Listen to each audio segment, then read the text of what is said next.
Developer Ross Rulney told us it was a chance meeting that led him to open the monastery's doors to Catholic community services. In our studio, we asked him more about that decision, as well as his eventual plans for the property. You happen to have the space, but you certainly didn't have to do this, so why did you? I mean, I have the space and I don't have a use for it right now, so if there's something, I've made it available to other choir groups just to bring life into the property while I don't have any real benefit or economic benefit to it. And if there was ever a need or a use for it, this has got to be right up there, and it's really neat to see.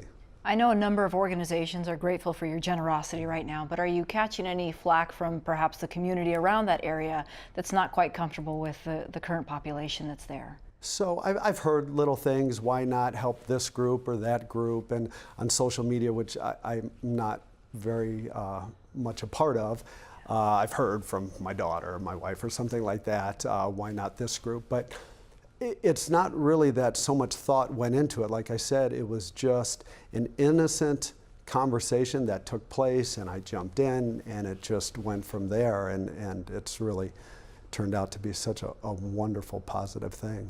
How long will this likely last, that this will be a temporary space? So our current agreement goes through May, but if my entitlements or my rezoning process takes longer, then because of what I've experienced and just watching the Catholic Community Services, how terrific they are, how organized they are, they've got it down. And if there's an opportunity for them to stay longer, then that's probably great for everybody, especially the asylum-seeking migrants. Yeah.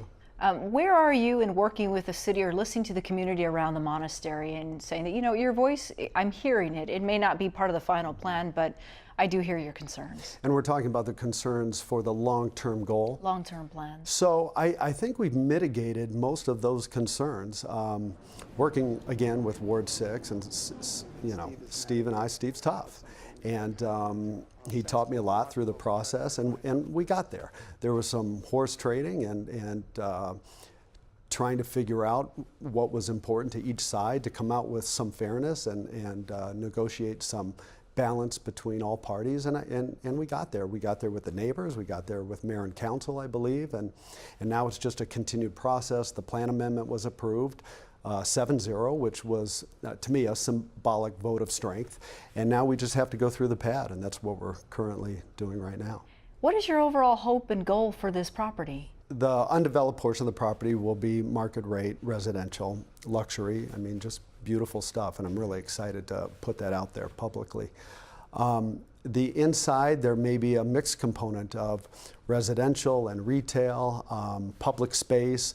I imagine that the chapel will absolutely be a public space where people could come in throughout the day, and maybe the evening, food service and different things like that, where it's really just an active, warm, lit up environment daily, and that's kind of what we're shooting for. The way you describe it really is sort of like a heart of Tucson, and now it's kind of taken on a whole new meaning right now in this current landscape. Well, and for me it's bittersweet. I go to bed sometimes or wake up in the morning, you know, frustrated that things just take so long through my development process and the entitlement process.